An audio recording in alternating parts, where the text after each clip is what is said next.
What is good, ladies and gentlemen? What is good?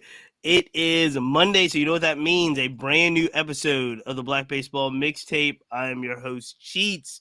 I am joined by a cadre of guests this evening, and I'm really, really excited to get this show underway. But before we do, we've got to always thank our sponsors that make it happen. Shout out to our partners, Stilo Sports, the Players Alliance, Rebellion Harvest, and Numbers Game Scorecards. Make sure you check out all of our sponsors. Make sure you look at their products, review them, reach out to them. They're fantastic, fantastic partners doing great things in the space. So we're very, very excited to be partnering with such an illustrious group. And if you want to partner with the Black Baseball Mixtape, just shoot us a note. It's blackbaseballmixtape@gmail.com. We will be all over as we move into the 2025 season. But with no further ado, drum roll, please. We've got an illustrious set of guests, but I always got to start with my right-hand man, Flobo Boys, the What's going mayor. on, How you man? feeling, my guy? Dude, I'm feeling great. Football is done. Baseball season in full focus. I'm ready to rock. Football season is done, but we still have to weigh in on all the things that happened last night, and we will do that. And we'll also obviously kick off the season because I'm really, really excited. Pitchers and catchers are reporting this week. Malik is here. Malik, how are you feeling, my guy? I'm feeling good. I got the butter on. I'm moisturized, It's not ashy during this cold season. Houston Astros looking pretty good this season, so I'm glad to be back. Thank you for inviting me back on the show. I am excited that we made it work logistically. Logistically, we had some issues with you last week, but you are back. I am very, very excited to get your takes as we start this season. Somebody that I'm always excited to hear from, the host of the upcoming 10th Inning Talk, April. What's going on? How are we feeling? Hey everybody. I am doing well and I'm so excited that pitchers and catchers have returned. Seems like a normalcy has come through the year. We need that. Well, pitchers and catchers are reporting this week, and there's a snowstorm scheduled for Virginia starting tomorrow. So I feel like we are right on time. Joining us for the first time, man, we've got an illustrious guest with the podcast crew. I'm a fan of this brother. I can't keep up because I feel like he has like 4 or 5 different podcasts. I know one of them, he talks a lot about baseball. Danny Foxworth, welcome to the mixtape, my brother. First time. Man, thank you so much, Cheese. This is legitimately a dream come true.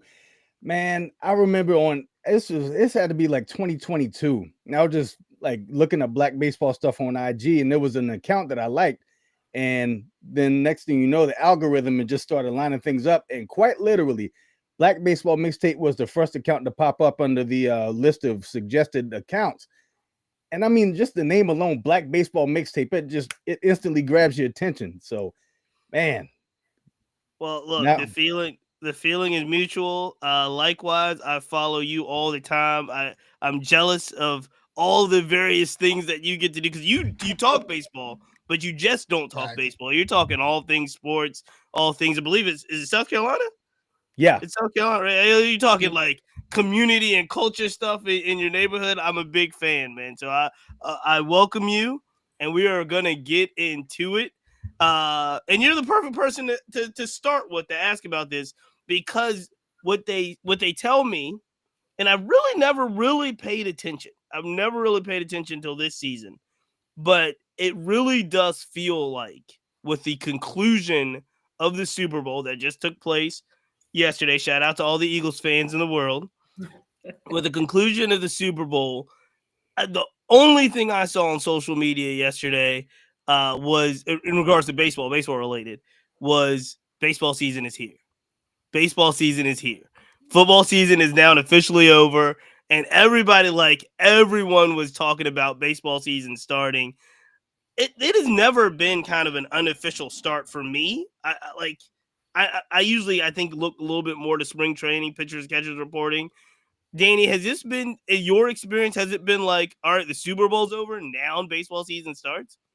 yeah, for me, 100%. I mean, Gosh, this baseball's been my favorite sport for the longest, mainly because truthfully, that was the only sport that I was relatively good at. Basketball, I looked the part, but man, I was trash, absolute trash. I'm not even gonna sit here and lie to you. I was in middle school. Trash. Yeah, in middle school, like beginning of the year, I'd be like first or second pick, and then like towards the end of the year, I was like, they would just pick me out of pity. It was bad. But yeah, baseball, I was pretty good up until about I got to the next level, like with the 13-year-olds, and they started throwing off-speed pitches. Bro, I kid you not, I didn't make contact on a single pitch for probably a month.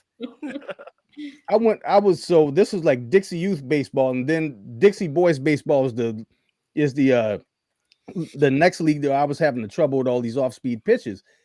And in Dixie Youth, I was hitting second in the lineup. I was the only lefty in the lineup, and I could flare one over the shortstop like in my sleep, but man, just wasn't the case. I went from second in the lineup down to like ninth, and I stayed at ninth. And I was like, man, I did everything I could, but I just wasn't cut out for it. So yeah, I got bit by the baseball bug real early. So yeah, I'm super excited about baseball popping back up. That it's like as soon as the clock hits 0 on the Super Bowl, I'm like, all right, it's time. It's our season. Flobo, has that been your experience too? Because again, this is all new to me. I've seen it a lot, but it's new to me. Yeah, I've never saw so many social media graphics being like, "Now it's our time. We up next." I was like, "Oh, right. we saucy now in February." That to me was new. But I always felt like pitchers and catchers reporting was kind of like an unofficial holiday. It was like, "Oh, we're finally here. The hot stove is cooling down. We don't have to make up news reports on our news channels." So I'm all about that second week of February life. But this is the first year I felt like to try to make it into like a holiday, a social media holiday. What about you, April? You and I follow a lot of the same social media accounts. And again, they were popping yesterday with baseball season talk. Yes. What I have seen, particularly this off season, is the countdown. And I've appreciated watching the countdown coming, whether if it's for softball, which began on Thursday, college baseball, and then of course the pitchers and catchers reporting, and then we're 45 days out until opening day. So I think that people are more committed to this particular countdown. Like, we know that our time is coming since we do have the longest season, but social media has just opened the door for us to really claim this as our time. Malik, what about you? Does this feel like the start of baseball season now that the Super Bowl's over, or do you wait a little bit longer to get into it? Like, I know people say basketball season doesn't even start till Christmas, and they're playing regular season games. So, does it feel like baseball season is starting for you? Well, it makes me feel a little bit, I guess, bad. It's hard to feel bad for millionaires, but it makes me feel a little bit bad for baseball players. Seems like they just came off of the World Series maybe like a month ago. It seems like that was yesterday. And now we're about to go right back into spring training. And so it's starting to feel like baseball season. But for me, I've just been consuming so much baseball content from the World Series till now. That it feels like it's just so fast. So on one hand, I'm loving it. On the other hand, I'm like, gosh, how are these guys' arms feeling? They just got done throwing in October.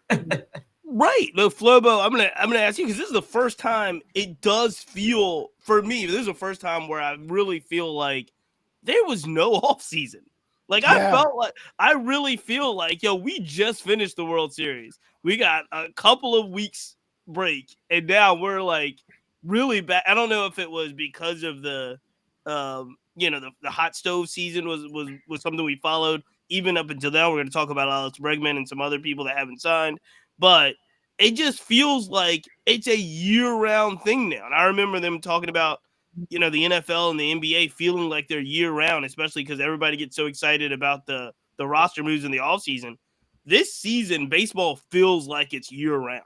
Yeah, and credit to, I'm not even sure to credit to, but whether it's the MLB media team or maybe just the community growing up, guys like Sean Spradling, you know what I mean? Like, having these access to countries and tournaments that I knew I didn't see when I was a kid was a game changer. I mean, that Kirby series was like a whole nother energy, and you're seeing them in Korea and Japan. So yeah, it is kind of a year-round thing. And I guess now, much like how we are with entertainment, how we're willing to watch, movies are in different languages now. It wasn't the case when we were kids. We're just more open to different expressions of the game. So yeah, it does feel like you can't escape it. And that's great because, I know those months when it was January, you're like, man, there ain't nothing to go on. You're watching old movies, you're watching classic games on TV. It's a whole different game now.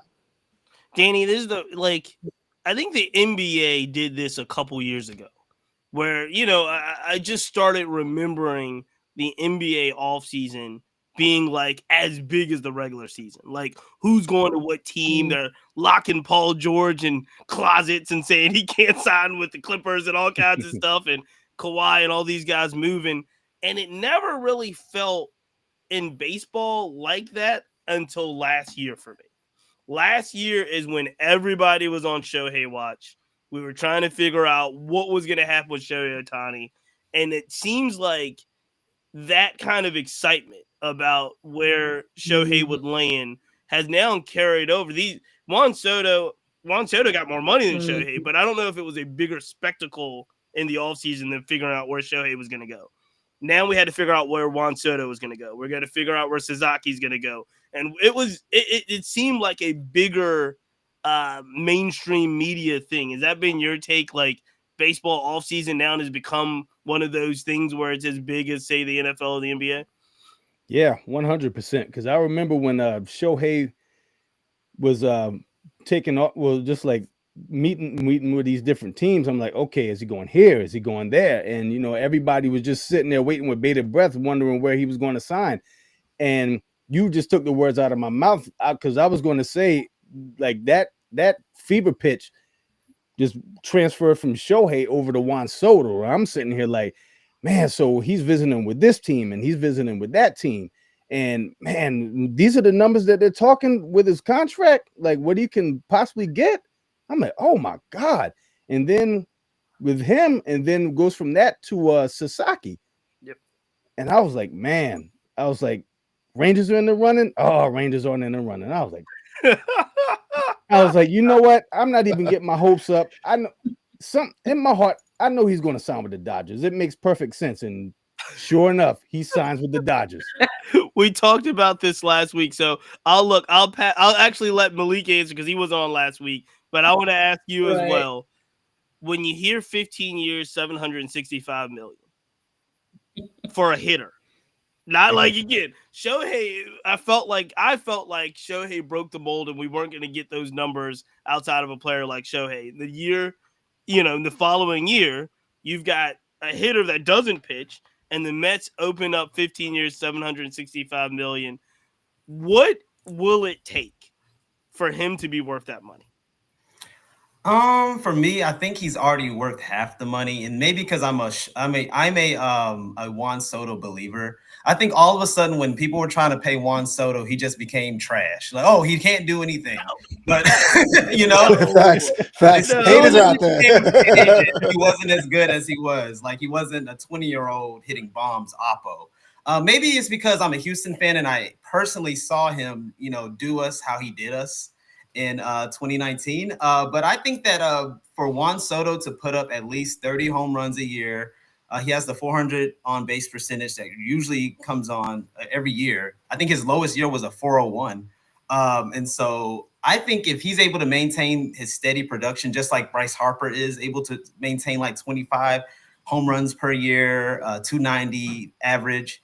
With Soto, you're thinking like a 300 average, 400 on base, 500 slugging. You can pay a guy upwards of $45 to $50 million a year, just seeing how the game is going and where the money is going in the current state. So I think he's worth the money. I think he was already worth the money. A lot of teams missed out. I don't want to make sure I got this straight, though. You said if he does what, he's worth the money? 20 to 25 home runs a year? That's more of like Bryce Harper level. I'm thinking like 30 home runs a year, 400 on base percentage. I think he's got to give you more than that. More? $765 million? I think he's got to give you more than that. What do you want, Cheats? 130 home runs, 2,000 OPS. I want him to be hands down the best player in baseball for $765 million. But 40-70. Dang. Hey, that's what, Chiefs. That's fair. That's very fair. I like that, April. 40-70. Yeah, what did Shohei do for 700? 50-50? 40, He did 50-50, right? He did. Just kidding. Yes, Yeah. he did. And then, well, hold on, because you're kidding. But Ronald Acuna the year before did what? He did 47? 40-70. Yeah. 47. Mm-hmm. Soto's not going to give you 70 stolen bases. No, he's not. He's not going to get it. But I need him to, Danny, I need him to be the best player in the game. That's fair. For 765 mil, yeah, I get it. Hey, look, I love it. And look, Flobo's over there gritting his teeth. You know me, man, because people in the chat were hating on me for hating on Sweater. I'm not, and here's the thing, I'm not hating on him. And this is a great segue, because I do want to circle back before we move too far forward. I want to circle back to last night's Super Bowl. I want to get y'all's takes on two things. But the one of the takes that has been constantly going off is obviously Kendrick Lamar talk. We will talk about Kendrick Lamar for anybody that wants to talk about Kendrick Lamar's Super Bowl performance. We talk about the game for anybody that wants to talk about the game as well, briefly, because this is a baseball podcast. But it was the biggest, most watched sporting spectacle in the United States. Flobo, I'm going to start with you because you're always really good at this stuff. Did you watch the Super Bowl? What was bigger to you, the game or the halftime performance? Oh, it has to be the halftime performance. And the thing is it because the game was bad? Not necessarily that. I think the Super Bowl kind of knows what it has to. It knows what it has to be, because even if the game was the greatest game ever, it's awfully secondary. The season's already done. They've already collected their money. The Super Bowl has always been a victory lap for years. People tune in for the commercials. They tune in for the Puppy Bowl. They tune in for the analysis in the booth. Like, it's all this extra stuff that it didn't really matter. But you had Kendrick Lamar, and I'm not going to go into whether it was a beat that he won or lost, because I know there are Drake fans out there. But here is somebody that was the top of – He lost. Okay, Drake lost. Fine, I said it. There's no halfway sophisticated hip hop fan that can tell you Drake. That wasn't the point, Chief. My point was that he was top of hip hop, but after the summer he became a household name, and so they're able to have that path over the course of a year is something we'll never see again. I mean, here's somebody that could have been in the alternate universe, your friend's favorite rapper, but never have crossed over. You know what I'm saying? So to see that with the Serena Williams and the drone shows and the lights at the Super Bowl, where the whole thing is designed to be extra things about culture you love, that was a victory lap for everybody, football, us included. Malik, what say you? What was the bigger spectacle, the halftime show or the game? It was definitely the halftime show. I think a lot of people were hip hop was in a peculiar state right now.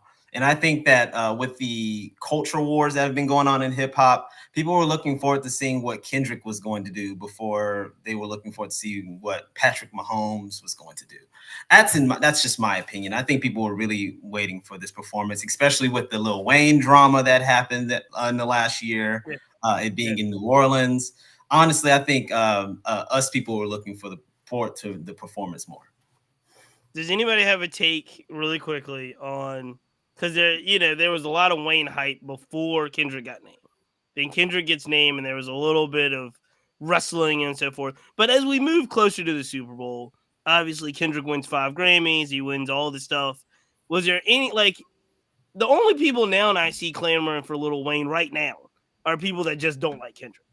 So it's did Jay-Z and everybody make the right decision with Kendrick Lamar over Lil? Just if you're just putting Kendrick Lamar and Lil Wayne, was that the right decision? Yes, 100% was the right decision. We have the more performer. I mean, just objectively, if we're just talking bar for bar, I'm not going to disrespect Lil Wayne as someone coming from the South. But if we're talking in current strata, you have to pick Kendrick Lamar, who really just bodied hip hop last year, actually. And so I think it was just the most appropriate choice. Jay knew what he was doing. April, would you have rather seen a Hot Boys reunion? What's that face? I'm looking at April. What'd you say? I ain't trying to get the podcast canceled with my opinion. There she goes. Get her. She said it. I ain't trying to get canceled with this. I will say from this perspective, I look forward to the game more than the halftime show. I had already seen the Beyonce Bowl, so there wasn't Right, you're nothing that done. was going to You're be able done. to. I was done. But for me, I felt like the excitement over can the Chiefs three-peat? Will, Patrick Mahomes, this conversation between him and Brady, with Brady actually commentating the game. Who's gotten a lot better, by the way. They were giving like the beginning of the season, they were giving Brady some real trash ratings. He got so He much got a lot better. He got a lot better. And for me, like, would Hurts get over that hump? Because we know what we saw in college versus now him being in the Super Bowl. A lot of people had, personal opinions about it. And I was just anxious to see him win. Like, I really wanted him to win. I heard, what's his name? I can't think of his name. ABC. Like, I was saying that all week. ABC, anybody but the Chiefs. And I can't think of his name. The MLB pro guy who says it all the time. So, they won. But that was bigger to me than the halftime show. Like, I was good with that. And to be completely honest, I loved the pre-show. Okay. So that was for me, the Black National Anthem, John Baptiste, who I'm a huge fan of. Just that gave me the chills. So watching the Southern Jukebox perform the Dancing Dolls. As a Louisiana girl, that did it for me. I felt like they had to do things because they knew Lil Wayne wasn't going to be there. I felt like they had to do things that were traditionally Southern, traditionally Louisiana, they got Master P out there. I was waiting for the No Limit reunion. Like I felt Harry Connick, Harry Connick was gonna be there, Trombone Shorty was there. I just felt like they had to be over the top New Orleans because of all the things that kind of led up to this. And I do think I understand it, but I also do think they made the right decision in between those two. Like, I think Kendrick Lamar, if it was like a Kendrick Lamar Lil Wayne choice, I think they made the right choice. And there's a whole lot of things that they talked about. Like, obviously New Orleans is a special place. There's a special place for music, a special place for food, special place for culture, a special place for Black. And but they've never had a Super Bowl where it was like, oh, this person is from this region, so they have to perform. Like, the Super Bowl's just never been that way. So it was like, what was it last year? It was Usher, right? It was Usher's show last year. Yep. And it was like, so it was just one of those things where I think Lil Wayne did a good job in the sense that I think he spoke a little bit of the hype into an existence. But it's just, I don't think it was, you have to have this regionally attached act. And I think for the most part, for what it was worth, the game, I was looking forward to the game too. Well, LA had the Dr. Dre concert though when it was in LA. That was in LA. You're right. They had Dre and Snoop and Eminem, and that was because that was a couple. So there's always these questions surrounding these performances because there was a lot of criticism for that. Just having that much hip hop in LA at that time. There was a lot of criticism. I don't know if it was as critical as what we're getting today, but the world is different. Like, you just got to be honest. The climate is different. The president's different. Like, it's a whole different situation, right? And the only one that I remember, do you remember this? The only one that really protested, I think Eminem took a knee in LA while he was rhyming. And that was like the protest, right? Yeah. So, I'll go back to say I was looking forward to the game. I do think, and this is a good question for the group, I think the Jalen Hurts story is one worth making a movie about. Because I followed Jalen since the Alabama days, him getting benched for Tua, him having to transfer to Oklahoma, him getting drafted behind all of those guys. Then there were still questions up until last night's game if Jalen Hurts could be the guy that could beat him, could throw enough balls to beat him. And every step of the way, all this kid has done has said the right thing, done the right thing, They probably took 1 year too long at Alabama because he came back that year, remember? When he was kind of battling for his job, lost it, and then wound up saving him in the SEC championship game against Georgia, leading him back to the victory to get him back there. I think Jalen Hurts' story is one that is just unreal. Just unreal. And I think it's one that should be told to kids over and over again. This is the question I have for you. It's going to be a tough one because I'm going to put you guys on the spot. If there was a Jalen Hurts in baseball, if there was a Patrick Mahomes in baseball, who would be the Jalen Hurts in baseball right now in an MLB? Who would be the Patrick Mahomes in MLB? Well, I gotta think That's a about good that. one. So I don't have a Patrick Mahomes answer because it's kind of ironic because his dad was a Met. But I was just watching the story about Mark Vientos today because SNY dropped a little featurette because here's somebody that was good, always told, hey man, we'll bring you up. They bring you up in 22, they bring you down because they choose Brett Beatty over you. Then you're sitting back on the bench. They bring you up to be the DH, then they sign JD Martinez and they send you back. Then they bring you up during the season, you hit a walk-off home run and they send you down again. And he finally became someone who bailed out that team plenty of times in the stretch of that season. So if anyone has that, like, could just flip a vehicle, but said no, said yes, I'm going to do my thing. I'm going to work on what's good. I'm going to improve on what needs to be improved on and do it. I would say Vientos could be a Hurts for sure. I like that. That's a really good one. I'm trying to think. Outside of the winning, because that's the thing. The Mahomes thing is just, you don't win that much in MLB, right? Like, he was going for a three-peat. He's already got, 3 Super Bowl championships. But as somebody that I'm thinking is, I don't even know, is kind of just labeled as the man instantly. But Mahomes has lived up to it. So who's a guy that was labeled as the man and then lived? Because he wouldn't be a Harper or even a Trout because they didn't win as much as Mahomes. Yeah. I can't even think of that pedigree. Like a Jeter? Like a Judge? No, I can't even say it because Judge didn't win. No, I'm saying Jeter. Jeter's got how many rings? That's a hard one, man. That's really a hard one. Because a quarterback role is like, because you would think about like the 1-for-1 transfer would be a pitcher or a catcher, but then I can't think of anyone that was on that level of getting championships back to back like the way Mahomes was. I mean, he's a face of the league. Who's a pitcher that had a run? Is there even a pitcher that had a run like a Mahomes has had a run? I don't know if they've had a consecutive run, but if you're thinking about like the San Francisco Giants and that pitching staff, I mean, but you don't really think of, I mean, Matt Cain was a dog, but we don't think of him as like a Patrick Mahomes, like he was supposed to be the man. But that was a team that did have some championships, kind of, not back to back, but.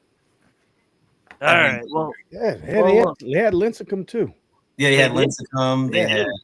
They had Baum. That was a good team. Oh, that guy. Yeah. Can I say does it have to be a player? Yeah. No, go ahead, April. Look, we're about to jump off this topic, so go off. Because I was thinking Ron Washington, like his dynamic with prior to him being with the Rangers, getting there in 2010, and I'm very vivid because I was living there at the time, to 2011, and then he goes, and then he's coaching again, and then he's coaching with the Braves, and he finally gets his World Series in 2021. Like, he never got it I don't think he ever got it as a player. He got it in 2021 coaching with the Braves. And it was like, you watched him, you cheered for him, you rooted for him, you hoped that he had his moment. And I don't know about y'all, but like, I cried a little bit whenever he won because I was so happy for him. I love Ron Washington. So he would be my Jalen Hurts person. I like it. Me too. Last question on this topic before we move on. Obviously, we had a pretty, I think, star-studded World Series. I mean, as we talked about it, media-wise, it was about as, made-for-TV World Series last year as possible. Yankees versus Dodgers. These were clearly probably the two best football teams in their divisions. The Chiefs in the AFC, the Eagles in the I would say so. The Chiefs and the Eagles were probably on that collision course for the Super Bowl. So the question I would have though, do you prefer the one game win all, or do you like the series? Because the Super Bowl is obviously one game win all. Obviously, football you can't really do. You go through the playoffs, but it's just one game. Do you like the one game win all, the spectacle of one night, or do you kind of find yourself gravitating to the series? Give me the series. Give you the series. Give me the series. It was five. What was it? 5 games in. I New mean, York, LA. LA. There were 2 competitive games. games. Up of the 5 games. Whatever has the least amount of Fat Joes, that's the one I want. Oh, man. No.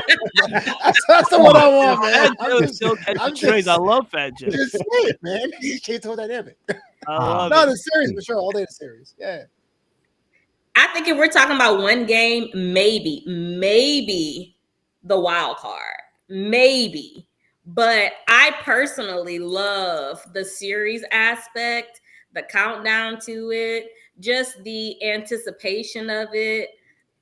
Wait, hold on. Can I ask a question, April? Are you a fan of Game 163 over the wild card series?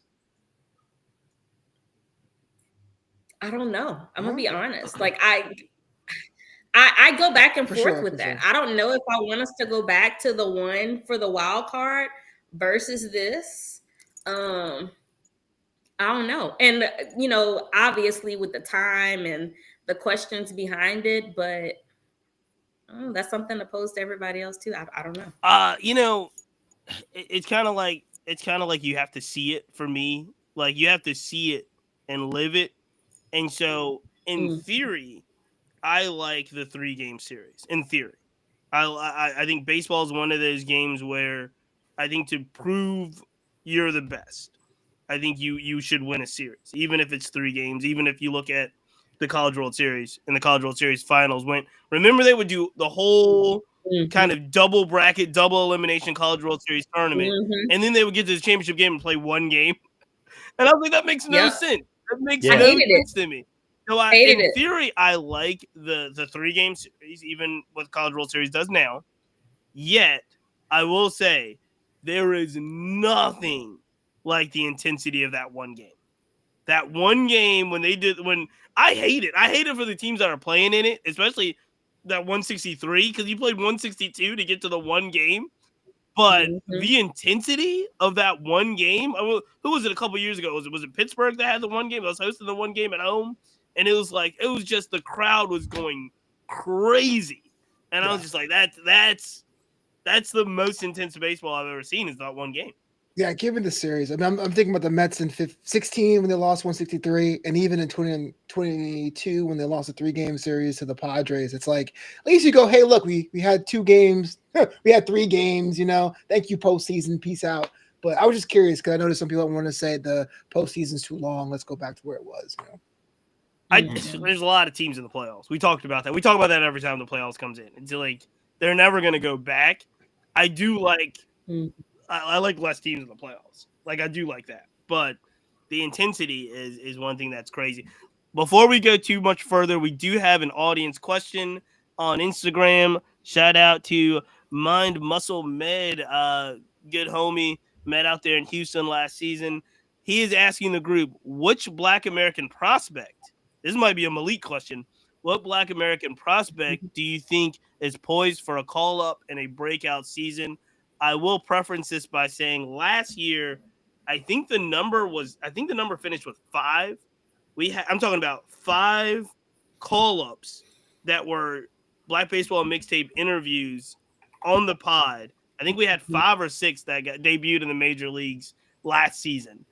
What Black American player do you think is poised for a call-up and a breakout season in 2025? You're asking me, right?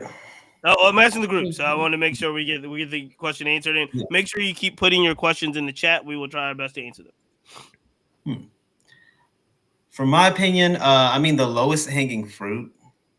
The lowest hanging fruit that's going to be called up it's got to be Christian Campbell. for the Red Sox. Red Sox organization. He's a top 10 prospect. He's the highest rated Black American prospect on the Tennessee guy, right? Yeah, definitely. No. That's Christian. You're thinking Christian Moore. You're thinking Christian. Okay, Campbell. my bad. Yep. That's another guy though. That's another guy that we got to watch because the Angels they move guys up very quickly. Yeah, I think Christian Moore. There's a good chance that Christian Moore from Tennessee debuts this season. But but Christian Campbell is ranked number 7 on the MLB prospect list. He's a Red Sox organization. The Red Sox, by the way, have I think the most in the top 10, top 15, top 20 on their prospects. They have a couple other guys, Roman Anthony, I believe, Mayer, who seems to always be on the prospect list, Marcelo Mayer. But I think Campbell is a guy that's really has turned a lot of heads as looking into this season. Any other guys that are on your radar as prospects that we might think about being called up? I'm also thinking of Chandler Simpson. This is a player that's damn near stole, I think, 100 bases. He stole over 100 bases last season for the Montgomery Biscuits. He's in the Rays organization. He did get an invite to spring training. I don't exactly know where Chandler's going to break camp, but I am very, very high on Chandler Simpson in the Rays organization. Yep, yeah. Absolutely. Yeah, I think there were some questions about. I think there were some questions going into last season about if he was going to hit for power. Yeah. The issue is he's not a power hitter, and we hear about this is a great conversation to have because we hear about this all the time.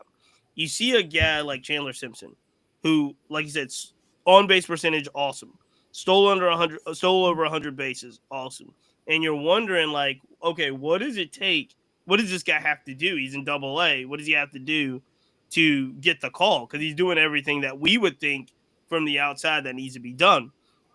I've had some conversations with some folks that are closer to that situation, and I think there was a conversation was, can he hit for power?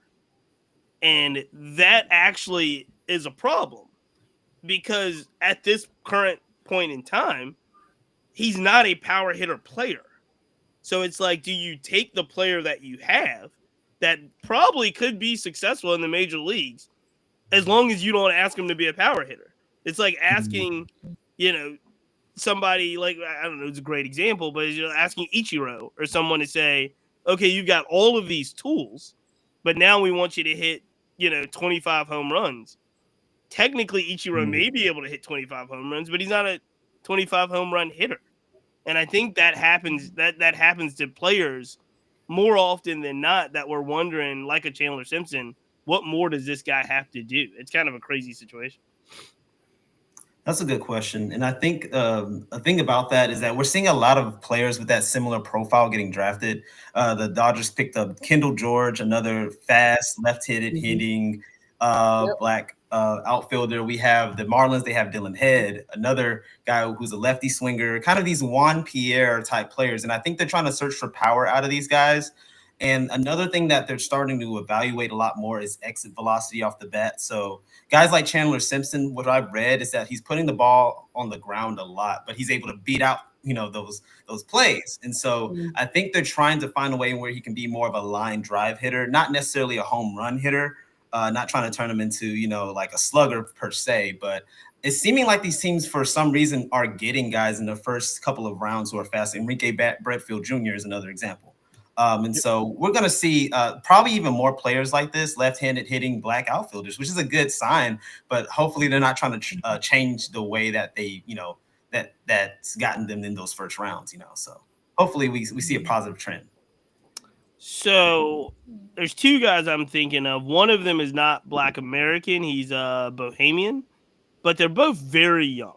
So they still there's a chance that these two guys not get the call this season because of just their age. But Sebastian Wilcott for the Rangers organization, born in the Bahamas. I believe he's only 18 years old. Yeah, in Double-A. Yeah. He played the Futures game last year. He's a grown man. he is a grown man. And he again at 18 years old, I believe that's his age. There's a good chance that he stays down for an entire affiliate ball season, but he's got all the talent in the world. And if the Rangers hold on to that kid, he's going to be special. Maybe not this year, but he's going to be special. The other one is Cam Collier's 20. Cam Collier's in Lou Collier's son. He's in the Reds organization. He was the MVP of the Futures game last year. Guy's a stud. Yeah, can hit a ton. He's doing all the right things. But he's, again, Walcott and Collier are both 20 years old. They're super, super young. They've got a lot of potential. And there is a question, because even when we were talking about Tatis and Vlad Jr., those guys debuted at 21. Right. So now you're looking at 18 and 20. I don't exactly know when Collier turned 21. How old was Holiday last year when he got called up? Was he 20? I believe he was 20 or 20. 20 in a few days. Yeah. And so I just don't know. I don't know kind of if that's the best thing for these young guys to get the call so early. I mean, obviously, if you can play, you can play. But I looked at what happened last year to Jackson Holiday, and it was up, down, up, down, up, down until the end of the year, where he kind of started to feel like he got a little bit more comfortable. But he had seen it a couple times throughout the season. They still threw a lot at a young man who, like Cam Collier, whose father was a pro. Like, he's been around the pros his entire life in that regard. He kind of knew what to expect. But these guys, when you talk about Cam Collier, you talk about Justin Crawford, you talk about there's a couple guys. Tamar Johnson's 20 years old. They're just so young. Drew Jones is the guy I was thinking of whose other father's a pro, right? That even though they should be they should have probably got the game more from directly from their pops, but it's just they're so young. They're so young. Very young. All right, good questions, ladies and gentlemen. If there's more questions in the chat, let us know. Yeah. It is that time of year, and I want to switch. Definitely want to, again, one more time, I want to thank our sponsors. Shout out to Stilo Sports, the Players Alliance, Rebellion Harvest, Numbers Game Scorecards. Couple of things that we wanted to talk about before we're going to also talk about college baseball and college softball just a little bit as we close this out, as this is a big week for them as well. But we're in a position where there were a couple of offseason moves that involved Black American players, and so I know April is chomping at the bit to talk about Jason Hayward signing with the Padres, and I know Flobo's chomping at the bit to talk about Tommy Pham signing with the Pirates. Tommy Pham. I'm going to start with you, April. Jason Hayward, who let's just call a spade. Remarkable career, but for all case in point, when he left the Dodgers, we didn't know if he was going to get picked up. He got picked up by the Astros to close out last year's regular season. But if somebody had said, hey, Jason Hayward's going to ride off into the sunset, not come back for another year, I would not have been too surprised. Are you surprised that Jason Hayward signed with the Padres? Yes. Yes, especially considering, what we know. He's 35 years old, by the way. Yeah, he's 35 years old, but he's still playing at a pretty decent level. And he's also been a great mentor, on the teams where he's been. I think from a competitive standpoint, I was shocked that he went to the Padres. I'm not going to lie. On the other hand, because I like him as a player and I think that he still has juice in the tank, I was happy to see that he was still picked up by a team. So it was almost like a bittersweet moment, like, no, don't go there. But then also, yay, he still has something to be able to show us. So I'm actually interested because I know I asked y'all, where exactly is he going to play? Are the Padres going to make some moves in regards to maybe moving Tatis back to shortstop? Or is he going to be playing in the outfield? Or is he going to be just a player who comes off the bench? I'm interested to see exactly what kind of impact he's going to have on the Padres as a player. I'm interested as well. I think the consensus in the group chat was that he probably was not going to be an everyday outfielder. How did the Dodgers? I mean, you watched this closely. How did the Dodgers use him? Did they use him as an everyday outfielder? Because I do not think they moved to Tatis. But Porfar left for the Braves. So, but I would think it's probably going to be a platoon situation, right? Because Padres also got their eyes maybe moving a couple of infielders, so it's very possible that move could happen. He was playing with all the injuries, he was playing on a pretty consistent basis. Because remember, pretty much everybody on the Dodgers was hurt last year. Yep. So yes, he was playing right field, and then Mookie moved to second base. But when they moved Mookie back to right was when he lost the playing time and then ultimately was DFA'd. So that was what kind of left him out from our team. I mean, he played 63 games last year with the Dodgers. 63 games last year, batted .208. So I mean, there was some, there's some issues there. Didn't show a lot of power. Had 6 home runs, but I do think, like you were saying, Hayward is a character guy. He's a clubhouse guy. He's a true vet, and I think he's an asset to any team, even at 35 years old. I want to ask Danny and Malik, are you guys surprised at 35 years old that Hayward signed with another team to make another run at it? Yeah, Danny, because that's actually Danny's guy. Danny has watched him since minor league. So Danny, yeah, I was legit shocked when you said he was 35, because I remember watching him. He used to play for the Myrtle Beach Pelicans when they were a Braves affiliate. So I think him and Elvis Andrews were teammates. Mm-hmm. And man, I can't believe he's been in the league that long. Mm-hmm. But I think they are going to platoon him, because they also signed Connor Joe from the Pirates, and he plays left field as well. So I think that's going to be the plan. Well, look, this will be the telltale sign here, Danny. In 2010, Jason Hayward debuted with the Braves. He played 142 games at the age of 20 years old.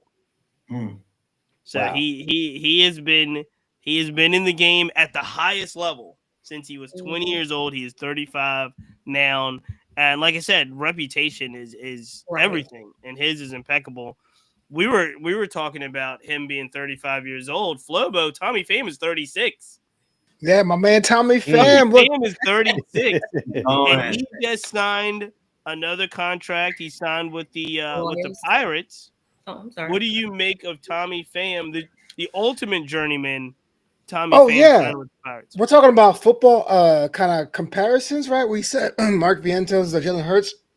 I'll even say Freddie Freeman or Pat Mahomes, but Tommy Pham, he's your Joe Flacco, man. Just a new team every week. They're showing up and showing out. How many times has this man, at his age and his eye condition, is still leading his squad in OPS? The man's defying time and physics.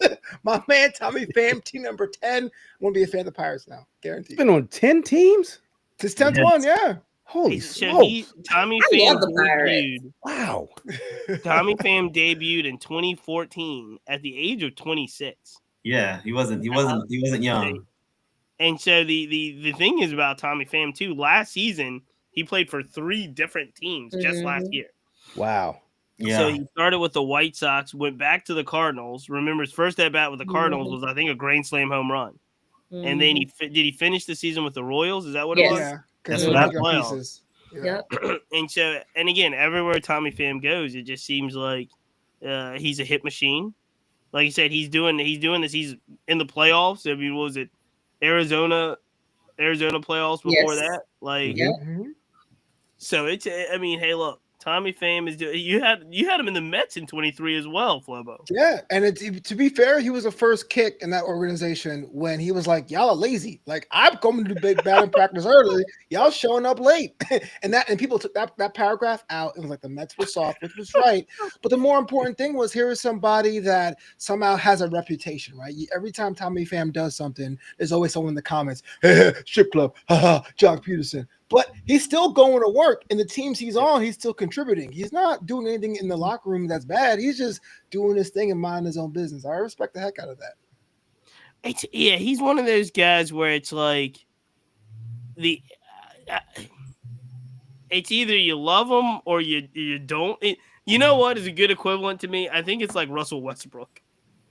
It's like Tommy Pham has Russell Westbrook energy, where a lot of folks are really like Russell Westbrook is my man. He's gonna come out there, he's gonna work hard. You know what I mean? He's gonna do his thing. But Russell might, he might fight a fan or two. He just might. He just might. Yeah. And the people that don't rock with Russ don't rock with Russ. So I mean, I feel like there's a lot of Russell Westbrook energy there. And I mean, I don't know. I've actually had an opportunity. Last year we were around Tommy Pham in the Bahamas, and I'll tell you, the guys had a lot of respect for him. Hung out with him. He played dominoes and cards every night. He's a great dude. So there you go. Malik, April, Alex Bregman, where are we going? Oh, Alex Bregman drama. Where's Alex Bregman signing? What's happening? I'm gonna let you start off with that one. Okay. You got an Alex Bregman. You got an Alex Bregman poll. You guys were, by the way, all of you guys are right about Pete Alonso. By the way, everyone was right about Pete Alonso last week. Do we have an Alex Bregman poll? Okay. So the latest report that we have on Alex Bregman is that he has a couple, if not 3 6-year deals out there. There's a deal out there with the Cubs that included a lot of opt-outs. They like to kind of do the opt-out deals. But it's seeming like Bregman is trying to get as much money on the books as possible for a deal. I heard that Houston actually upped the money offer for Bregman on the 6-year deal from the original 5. I mean, it was like 6 years, $156 million, which is a pretty good deal. That's the deal that Chapman got. It's going to be a really awkward press conferences. That's all I have to say. Is like when he signs with whichever team he signs with, whether it's Houston or not. Where does he go? Where does he go? I can't say that he's coming to Houston, but I think that Detroit might be the team that gives him the most money. It might not be the team that he's the most successful at, just given his numbers at that ballpark. But I think they're the ones that are going to probably give him the most money in their offer. Hey, if he signs with Detroit, he's got a young core there that everybody's excited about, and they just signed Jack Flaherty. So Detroit is making some moves. April, where do you think Bregman ends up?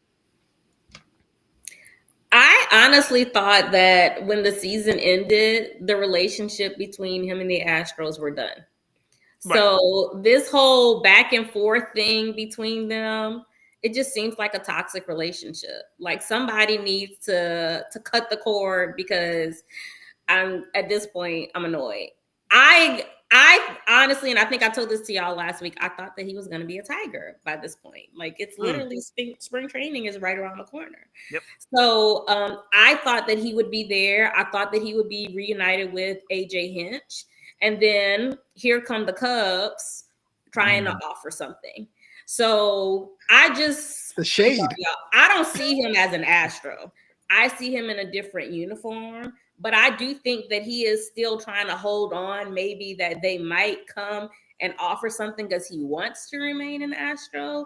Maybe that's what's holding him back. I don't know. But me personally, I want to see him. Yes. April, you think the relationship is done? Flobo, Danny, do you have any thoughts on Bregman's final destination here?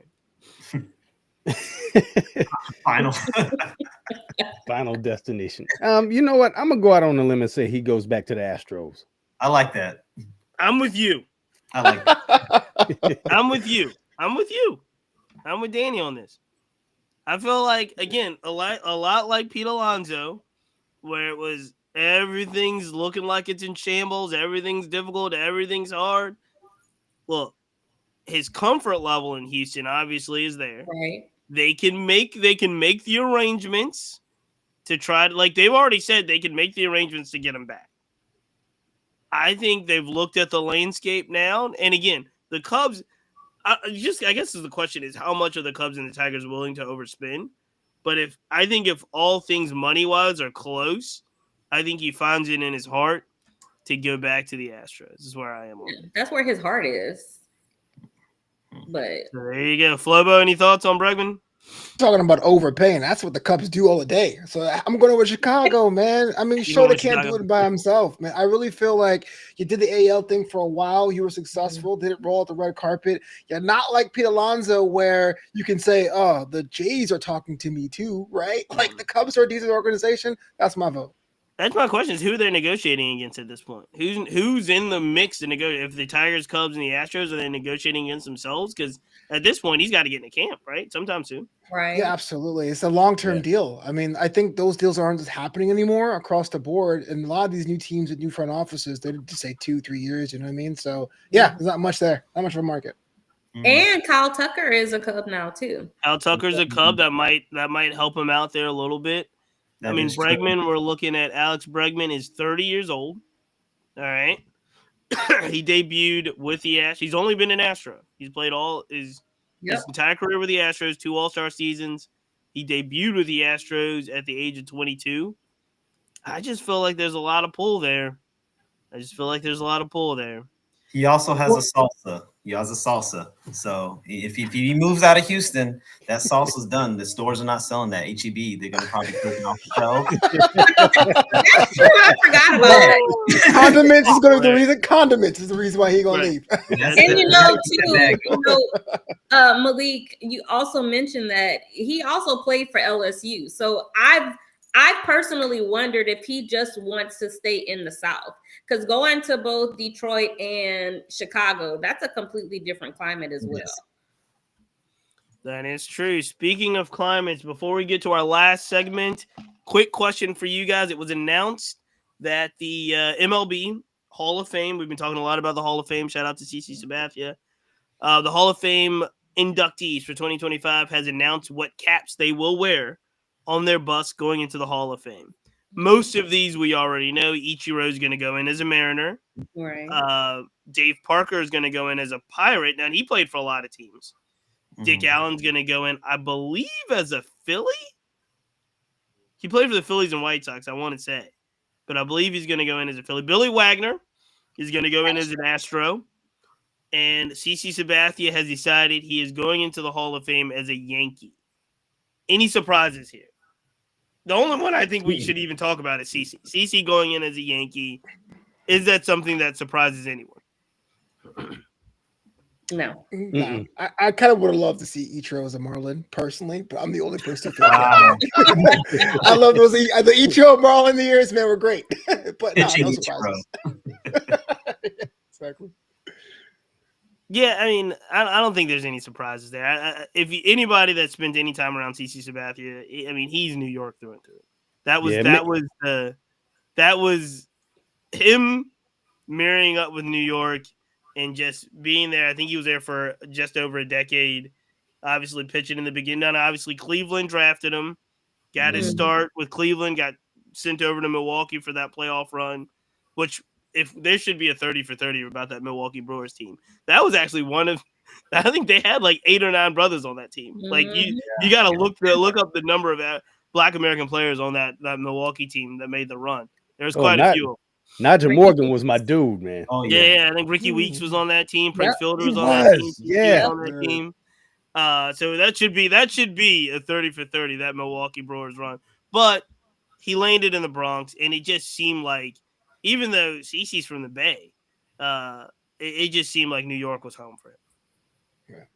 Like I think of him winning the championship as a Yankee. Like that is what comes to my mind. So him going in as a Yankee just seems the most fitting for him. I pretty much agree with all that. Makes perfect sense. It makes perfect sense. All right. So yeah, no real controversies there. I mean, the Hall of Fame is what it is. I'm excited for it. As we go through and we get ready for the end of this week, basically February 14th, some college baseball and college softball has already started. Some, especially college softball has kicked up with some earlier tournaments, which is really exciting. February 14th, I believe it's Friday, Valentine's Day, really kicks off the college baseball season in just major ways. There's tournaments all over the place. I believe April and Malik, you'll be in Houston, going to the Cactus Jack HBCU tournament there. There's a huge tournament that's kicking off in Puerto Rico with some really good teams out in Puerto Rico. Missouri's out there. University of Virginia's out there.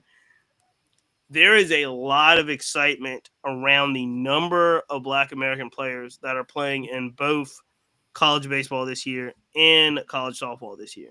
Yes. I hadn't been paying as much attention, even though I've been following. In last couple of years, I've been more familiar with college softball and knowing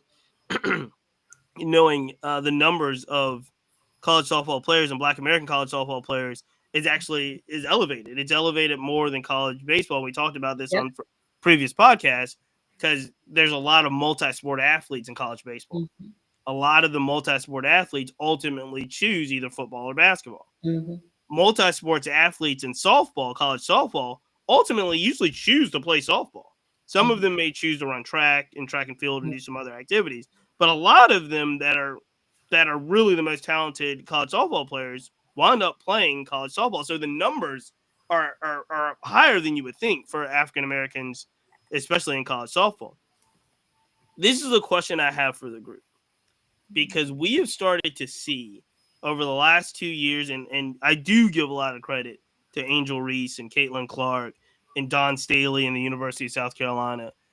We're at a point now where women's college basketball is more popular and more exciting than men's college basketball.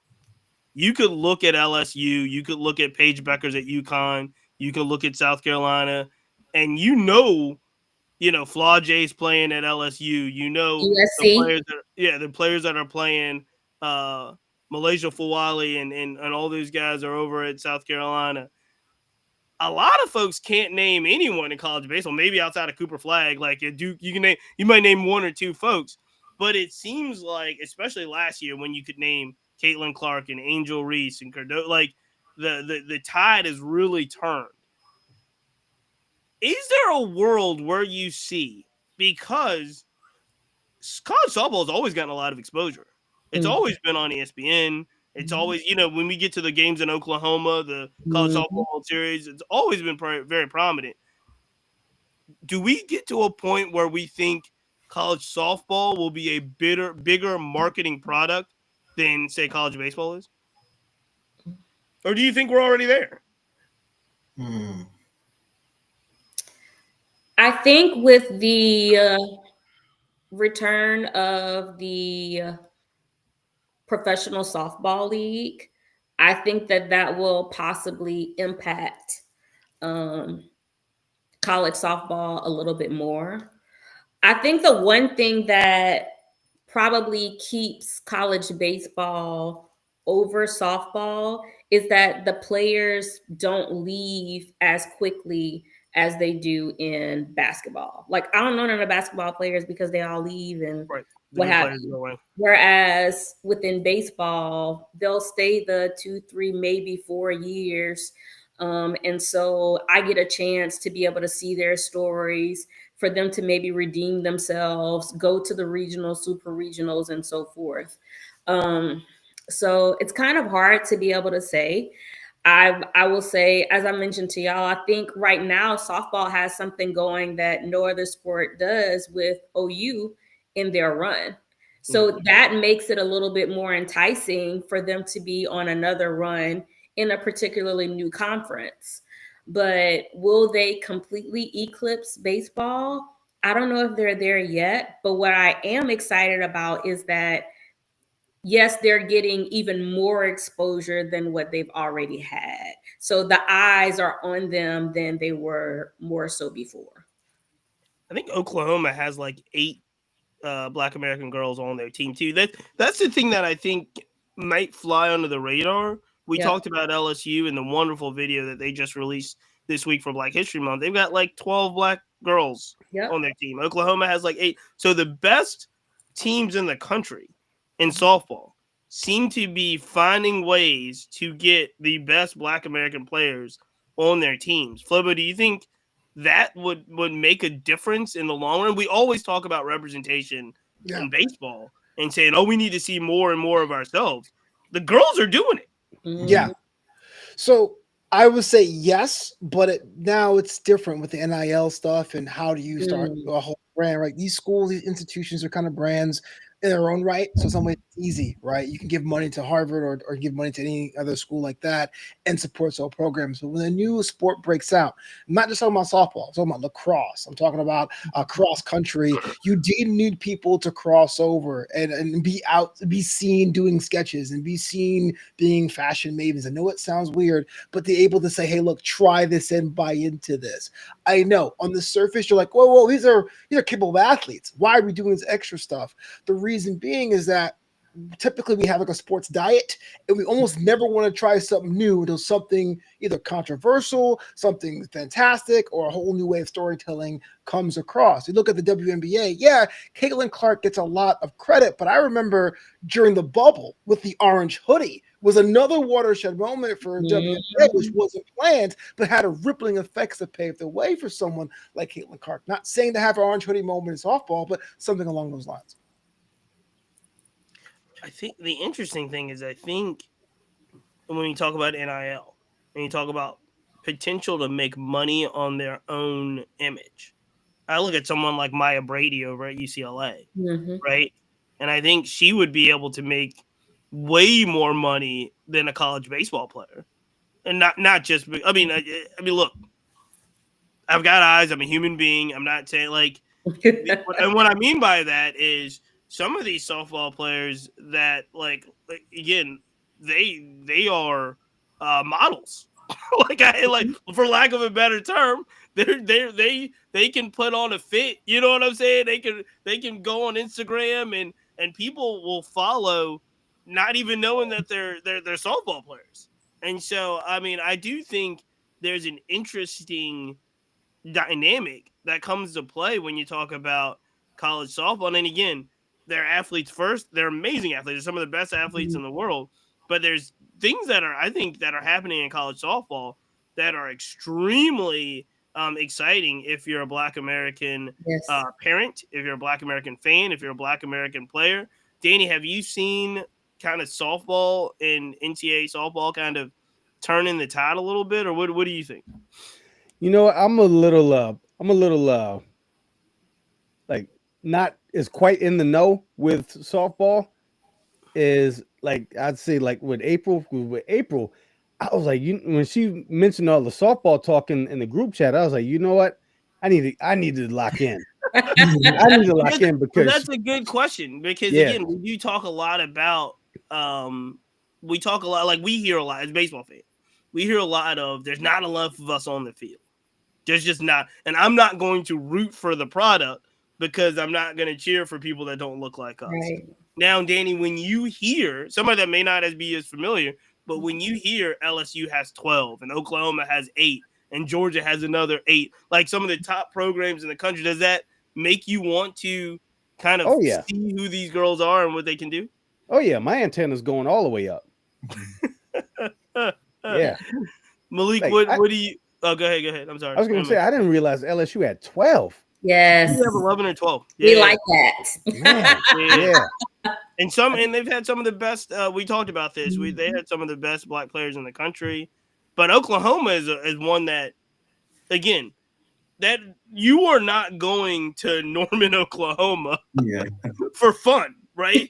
You're going because it is the best softball program in the country, not the beach. And they've got some Corey Hicks is on that team, and I want to say it's Tia Mallory. Is like they've got some players that we saw firsthand when the Players Alliance made the Tony Promise team and took him out to Seattle, and it was a group of amazing players that just ran through this entire All-Star tournament in Seattle. And I saw that team every game they played because they were the talk of All-Star weekend, and they were just running roughshod. Against all the girls.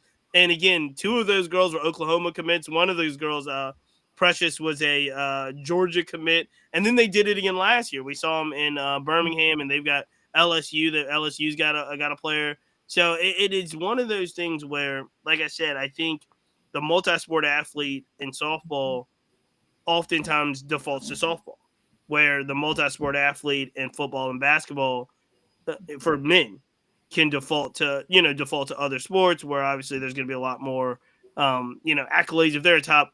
Very rarely do we have the top dual sport athlete and they actually choose baseball, unless they're getting drafted out of high school and getting a signing bonus. Otherwise, you're going to either try to play both or, you know what I mean, or you're going to go to the other sport. So I'm excited. I'm excited about go ahead, April, you're going to say something? I was going to say, I think too with softball is that now you have the opportunity to see players that you actually want to like. Right. That is something that you haven't been exposed to prior. So yes, ESPN is showing more, but like they're even showing the plays. They're even talking about the plays now. Like I watched one spectacular play from a team, and then they're talking about all the upsets, and then they're talking about somebody having a no-hitter. The exposure gives you the opportunity to be like, oh wait, hold up, who catching this ball like this? Because I know that, you know, Tatis makes plays like this, but they doing this in softball too. So now it gives you the opportunity to want to tune in the same way you wanted to tune in when you were watching Angel Reese and whenever you were watching some of the other players. And I think that is what is going to continue to change the tide, because now you have an identity to be able to connect to. I was going to ask, well, so what would you think it would take? And this is a big question for the group, but what do you think it would take for college softball to do what women's college basketball did? Because what women's college basketball did was phenomenal. I also feel like women's college basketball struck like a perfect storm. Like it really was like a perfect storm of having Caitlin Clark, having Angel Rice, whether they got along, didn't get along, whether they were adversarial or not, they had that narrative. Then they had South Carolina over here, you know, with Don Staley and so forth. And they had the world watching this narrative for 2 years. Because, again, this didn't start with last year's season, which was an epic season. It started the year before with South Carolina lost, right? And Iowa wins, and then LSU beats Iowa. That's when it started. So you have to have these narratives. What would it take in college softball? Would it be the personality? Like they have to just kind of shine light on personalities? Would it be a rivalry like an LSU Oklahoma? What would it take to turn like the world's eyes on college softball? I think the whole OU, like they have to have a story to be able to follow. For me, the OU story is absolutely incredible. It's a phenomenal. Like I told y'all in the chat, nobody has had consecutive World Series championships since 2010. And now they're going to what maybe number 5, but also both OU and Texas are no longer a part of the Big 12. Now they're a part of the SEC. So they are going to be playing teams like LSU and also Florida, because don't sleep.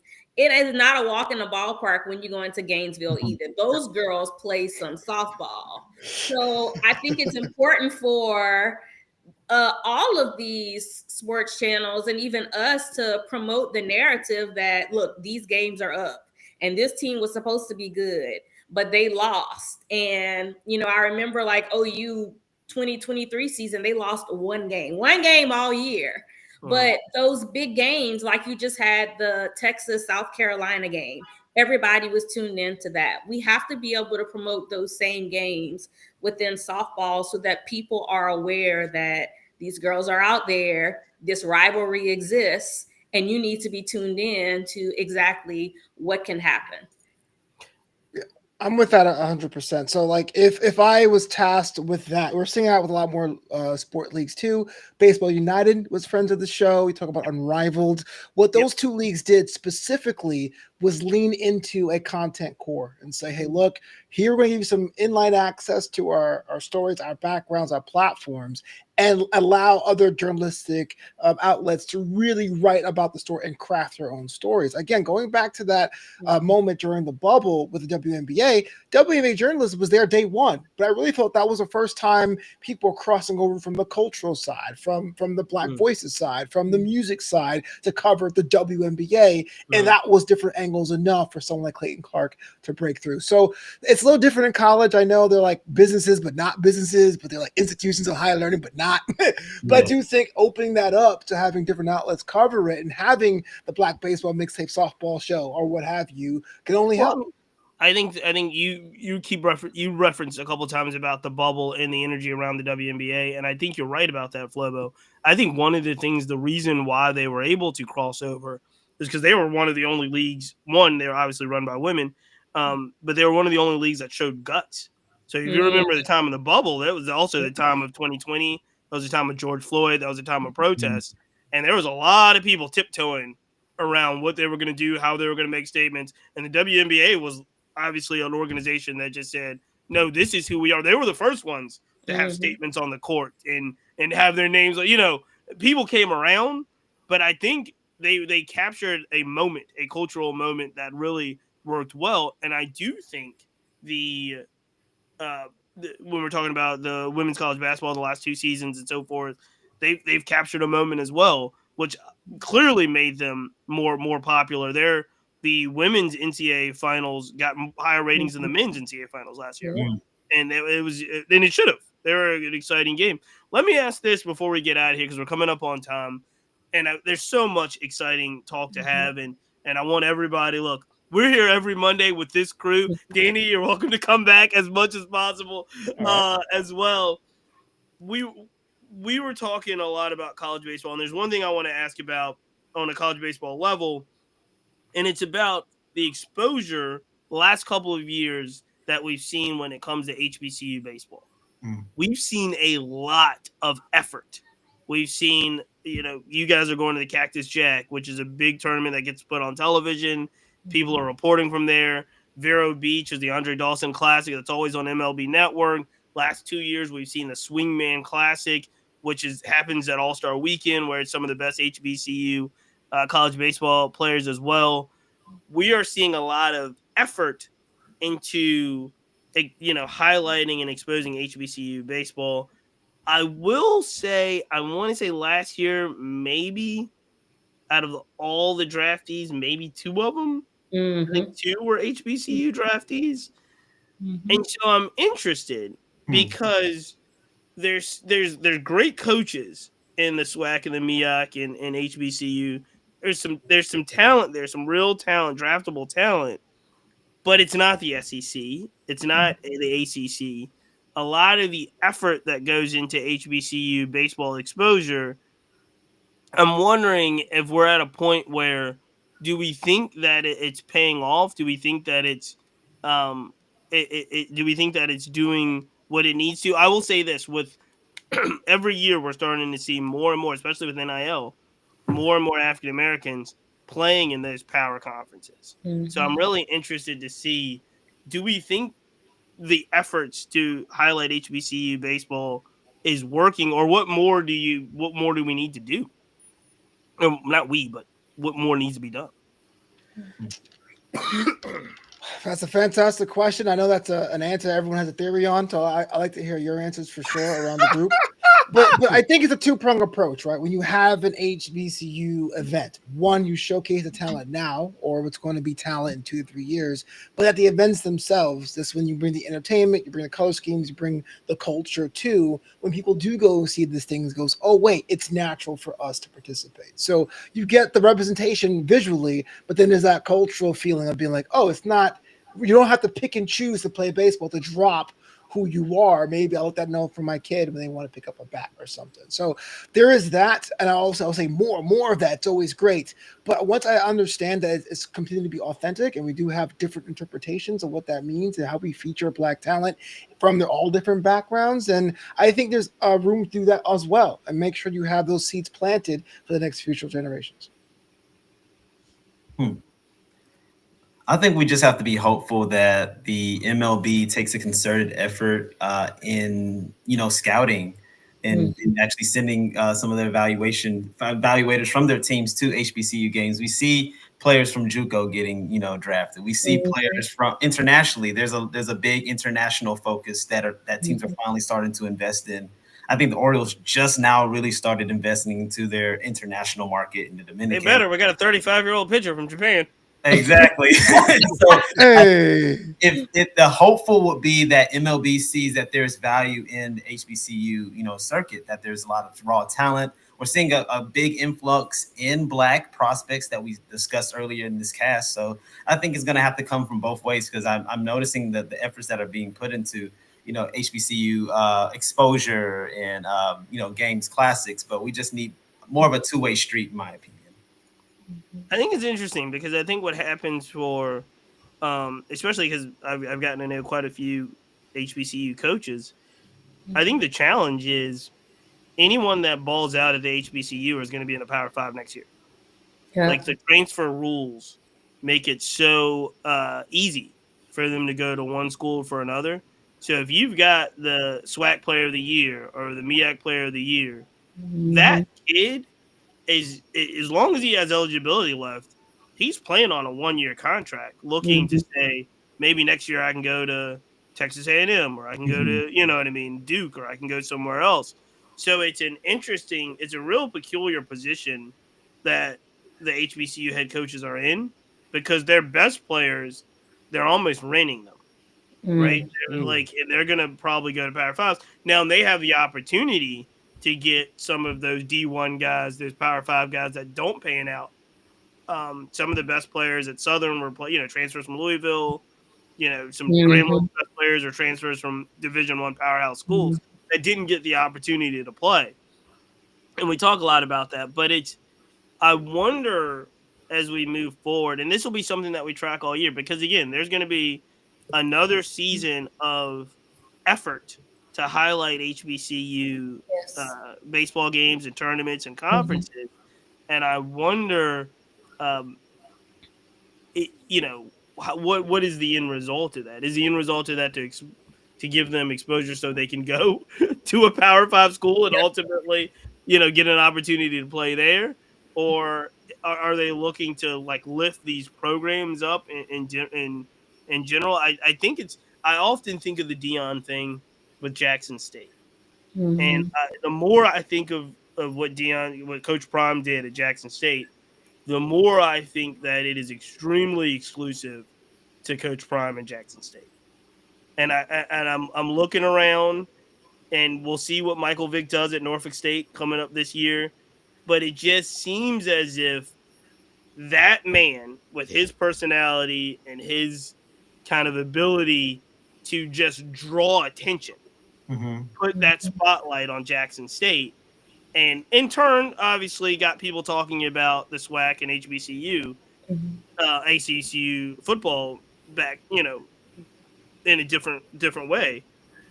But I wonder, is there an opportunity? Because I was asking someone else a while ago, is there could there be a Coach Prime in baseball? Not just HBCU baseball, but is there someone a pro that could come back to the college baseball ranks and have everyone talking about college baseball and everyone going to whatever the equivalent to game day is, and all the celebrities coming back for a weekend series? And I just don't know if that exists. I don't know if there's a single entity that could go back to a university and do what a Coach Prime did at Jackson State. Absolutely. I also think that Prime also had the personality before he even went there for that. So I mean, that's a great question, and I there are going to be a lot of players who are going to be moving on from MLB, and I wonder if that's also something that they're interested into coaching, into managing, and to taking on from that perspective. I would love to know that. We'll be interested to see. All right. Well, we're going to wrap it up here. We're coming up on the hour and a half. Final words for everybody. Let's go around robin. Our special guest, Danny Foxworth. Tell everybody where they can follow your podcast as well, your multiple podcasts, and any thoughts as you come into the upcoming baseball season is here, my man. Well, first off, thank you all so much for letting me join in the reindeer games, man. This was a lot of fun, and this is something I dreamed about doing, and that dream became a reality. So, Chief, First of many, my man. First of many. Thank you. So, For all listening, you can find me on IG at Danny Foxworth 843. My podcast is At the Plate with Danny Foxworth. That I'm just basically talking about baseball, talking to people about who their favorite baseball teams are and how they became, like how their love affair with baseball started. And also have another podcast called Since We Last Spoke with Danny Foxworth. That one covers a myriad of topics. So you can find that on all streaming platforms. And then I have a Candle podcast entitled A Wicked Good Time. And that one basically I get it. Yeah, basically I sniff and review candles and talk bad about my Carolina Panthers. But they turned it around towards the end of the year. So I take the foot off the gas. And then I have another my fourth podcast is called Growing Up Low Country with Liz and Danny. So basically my friend Liz, she's my oldest friend. Well, she's my first friend ever.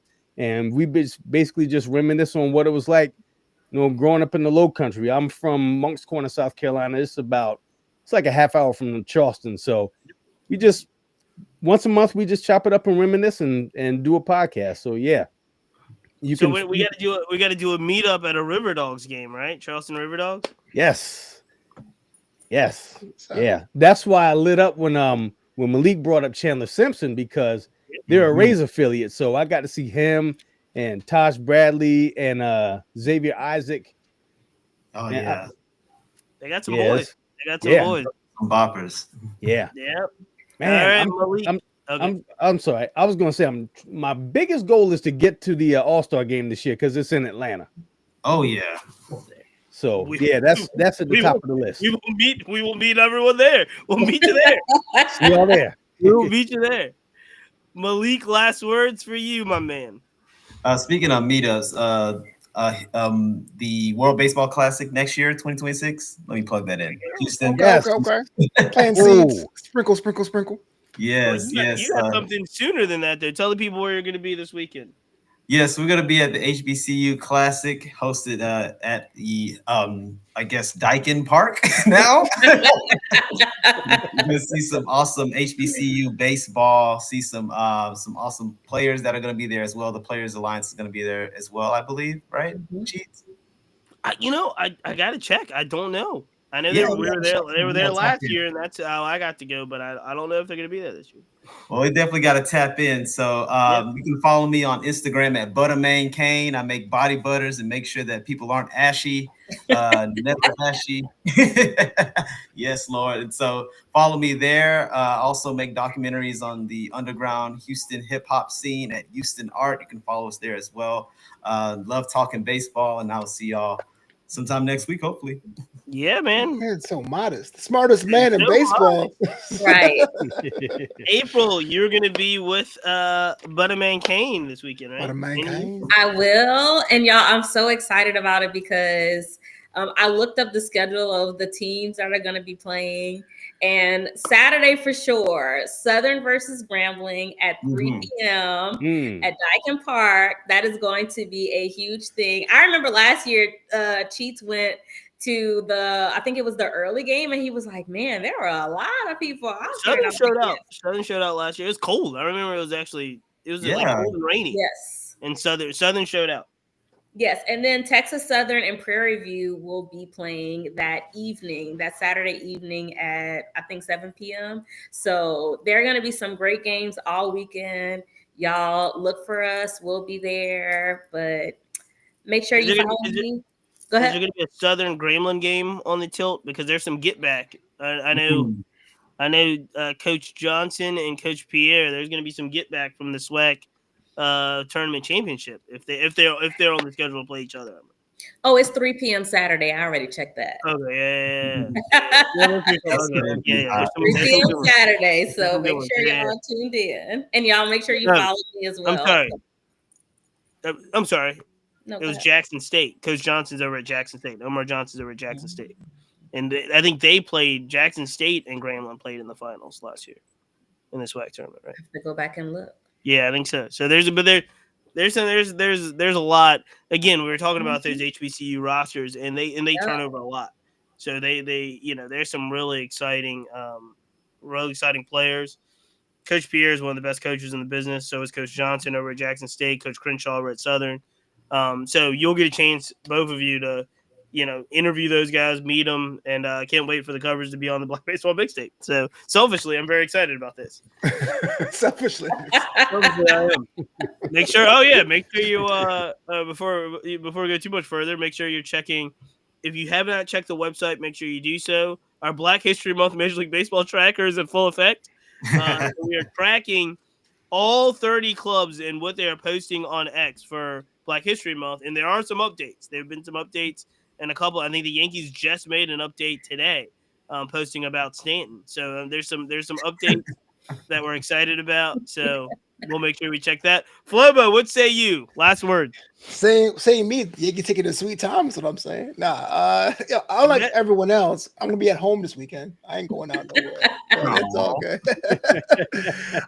So basically, today was like the first season premiere of the In the Booth podcast, the companion show to Black Baseball Mixtape. Yeah.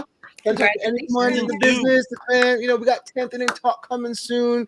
I want to get you on the show, Danny, because you rocking that Rangers shirt. I've been trying to find a Rangers fan for like a year. Are you got to get you? Gotta get you on the show, man. What's up? But no, let's do it. It's done. Booked it. You got all y'all are witnesses. You can't back out now. Can't back out now. And I got to get you on at the plate. Done. Do the exchange. If I'm not doing that, I have a sports comedy blog. It's called justasandwich.com, kind of where I do my reps when it comes to writing the articles and stuff. Trying to see if I can get that on that blackbaseballmixtape.com blog. We got to talk about that, Cheats. But in the same time, though, you're always welcome. I just say every Monday, man. I'm blessed, man, because like you were saying, 2-3 years ago, I didn't think there was a community, and now we're just getting bigger and better every season. So thank you. Oh no, I mean, hey, look, Discord. We have a Black Baseball Mixtape group in Discord. If you guys have not joined in, just send me a message. We've got another podcast. We're back now. We're back every Monday. You'll see this group every Thursday, Friday, but every Thursday you'll have a new podcast dropping. Last week we did an IG Live podcast, so shout out to Lewis Brinson. Shout out to Coach Alexander Weiss from Minority Baseball Prospects. They were on IG Live. If you haven't gone back and listened to that, those are a little bit more specific.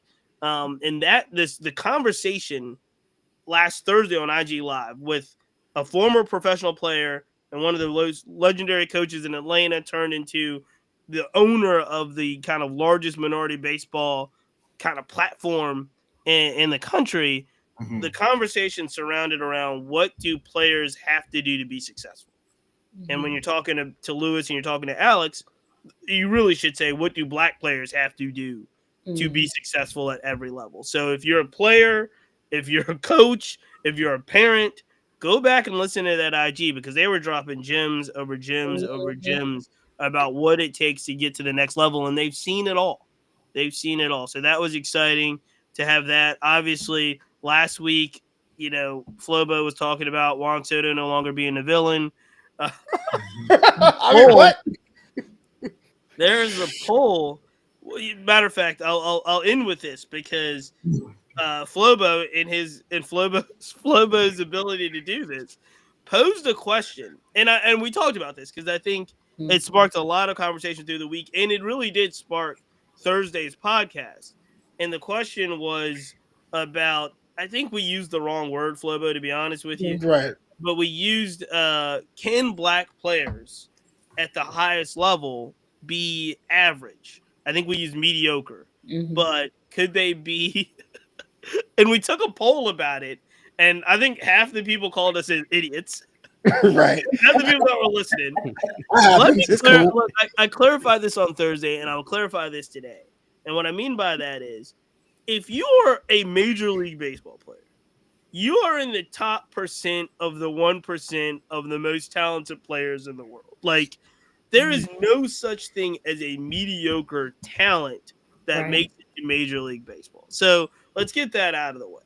What we were talking about, and what it really boils down to, is, production, and basically that word. I think we should have put talent in the question. Can you be an average talent or mediocre talent? I don't, I think it kind of washed out to being like, I think you have to have elite talent. to make it to Major League Baseball. But there was a lot of back and forth about that. Flobo, I thank you for the question. The poll came out, and I mean, I think we were all getting to the leash that black players have, Right. and it's a production lease. And I was so glad we had Lewis Brinson on, because Lewis is one of those guys that had, he's always been a prospect guy, a top prospect guy, and he'll tell you himself certain things worked for him and certain things didn't work for him. And at the end of the day, if his production dropped off, he was sent back down. Mm-hmm. So it was one of those things. It was a great conversation to have. Flobo, thank you for sparking such debate. We took a poll out there. Comments were hot. Comments were hot, It's man. coming in hot. Last thing I'll say is just everyone that follows online, make sure you send questions. If you have questions that you don't think about while we're live, just message me. We'll try to get to your questions as we move forward every episode, every week. I thank you guys for rocking with us as always. I want to thank our sponsors one last time: Stilo Sports, the Players Alliance, Rebellion Harvest, Numbers Game Scorecards. Make sure you check out all of our partners. I want to thank all of you, and we'll be back later this week, and we'll be back again next week. This is the Black Baseball Mixtape.